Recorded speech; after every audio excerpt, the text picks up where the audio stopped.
Hello, my name is Tom, and today I want to teach you how you can give the perfect DECA FBLA presentation. I'm going to be focusing on specifically FBLA today. If you want general tips and tricks for just how to present yourself and speak more fluently, get more attention in business meetings, and anything along those lines.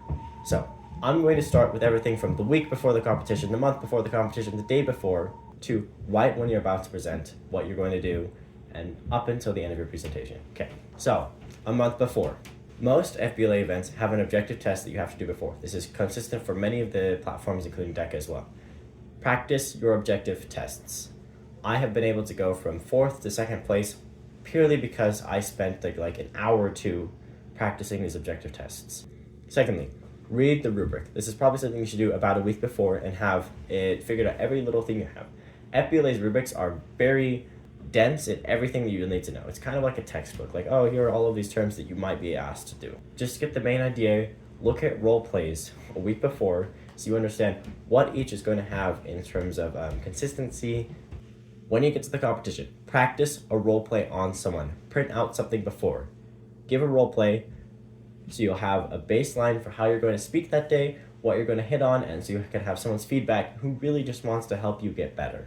For FBLA, you get 20 minutes to prepare, but only 7 minutes to present. This is quite a long time to prepare for such a really short presentation. You should be able to fill this time entirely full. If you are ending at something like 4 or 5 minutes, you are doing something wrong because you've had 20 minutes to prepare for 7 minutes. It means you're going to have 3 minutes for every minute that you present to the judges in preparation time, which is crazy.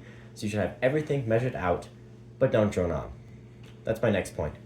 Don't drone on. The strategy for talking to judges is, yes, you're making a presentation. You want to hit on all of these points. You're told what to do, so then you bring that up in what you're going to say. You'll have this whole entire paper of what you're going to talk about, but don't just stand there and talk to the judges nonstop for 6 minutes and then say, any questions? Because that's not interactive at all. The judge isn't being anything. Even if the judge doesn't interrupt you, you should preface whatever you're going to say by saying something like, please interrupt me at any time. I want you to interrupt me so that I'm not just droning on, and if there's something I've glossed over, I can clarify it. Because I'm not just BSing this, even if you are. So, bring that up. The judges are probably never going to interrupt you. Secondly, you're graded on eye contact.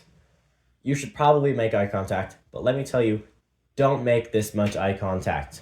Be different. Everyone and their mother. Maybe first place might be the one who had better eye contact than you. But if you're more comfortable sitting here like, let me check my notes for a second. Give me a breather. I'm thinking these off the top of my head. Whenever you break eye contact, explain why. Make it so it is a conscious acknowledgement of a weakness because you're doing something else instead. It's not just, oh, I'm off in space, don't do that. Okay? Now, let's talk about speech. Every single role play, every single one, I've been told, I talk way too fast. Slow down. You need to stop talking so fast. Oh, my goodness. But that's the thing. The judges can tell you something, but that doesn't mean it's right. The reason I win is because I talk fast. Even if the judge tells me, slow down. Even if the judge says, you need to enunciate more. Because I'm talking like this conveys a power of confidence, intelligence, and vigor. I could slow it down. I could bring it to this level. I could be like, all right, now let's paint some happy little trees and say that the international business parity, balance of trade. You have 7 minutes. You're not going to be talking for that for 7 minutes. But measure your speech. Don't talk with the same tone of velocity like this for the entire presentation because otherwise you're going to lose the judges at some point. This isn't what I mean by saying talking fast. I mean, make your point clearly. Make your points directly. But have pauses. Have waits. Make it interactive. Make it so the judges are focusing on what you're going to say next because you're not just constantly talking and talking and talking. For your preparations, if you have extra time, think about what the judge might ask you.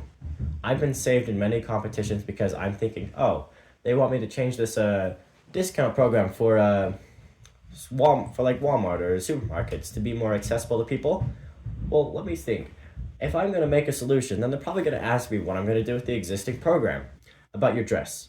You might be graded on your dress code. Just follow the dress code. You don't have to be exact, but let me tell you something. Over and over, you should stand out.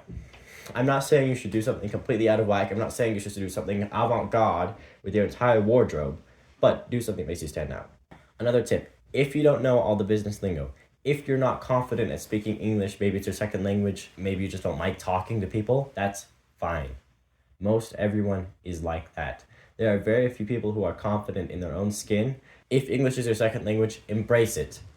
Say, I'm sorry, I don't know this word, but this is what I mean. Or, I'm not good at talking like this is what I want to say. So do that, and I guarantee to you the judge will recognize your effort that you're putting into it, and therefore give you more points to cap everything off. Make sure you know what you're doing. Read the rubric, read the role plays, do the objective test. If you can do all of those things, you're already going to have a head start more than 90% of everyone else. You're better. 2. Talk in a way that you are comfortable with. Don't fuck some fake accent. Don't talk like this in order to make the judge like you more. Talk in a way that you're comfortable with. Even if that's stuttering over your own words or being really uncomfortable, talk like this and embrace it. Embrace every weakness. But talk how you would talk because then it's real. Third thing, make yourself stand out. This can be anything from having an entirely different type of clothing on, or say, something I did in a role play is I folded one of my scoring sheets into a paper airplane. I got second place. That's just how it works. Be different. 4, if you want to, use visuals. I've been told to use visuals. I don't personally like using visuals, but if you have extra time, write down, oh, I'm going to do this. Here's a chart of everything that I have here. It's a simulator chart based on... See what I just did there? It's 5. Take a breather. Don't talk nonstop. Number 6, make sure you've read your roleplay completely and clearly and understand what you're being asked. The judges like to be part of the little scenario. They like to be called the CEO. Do that and then move on. This really isn't a test of just the scenario. This is a test of your general business knowledge for this category. They're not asking you, hey, I want you for just the scenario to hit these things or these things or these things and be done. They want you to define every term that you're going to use. They want you to define every concept that you are trying to bring up. Treat the judge like a 5-year-old, but say things like, as you already know, this is because of this. Don't BS things too much because there's probably someone who knows that term better than you, even if they suck at everything else. The judge, whenever you say what you're going to say, is going to be trying to give you the most points possible for that category.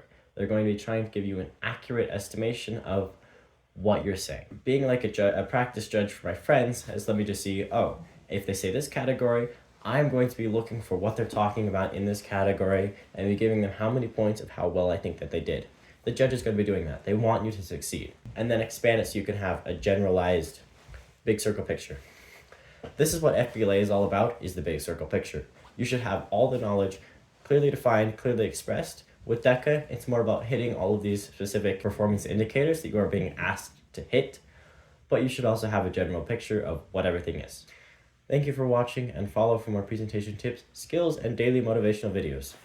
Have a great day.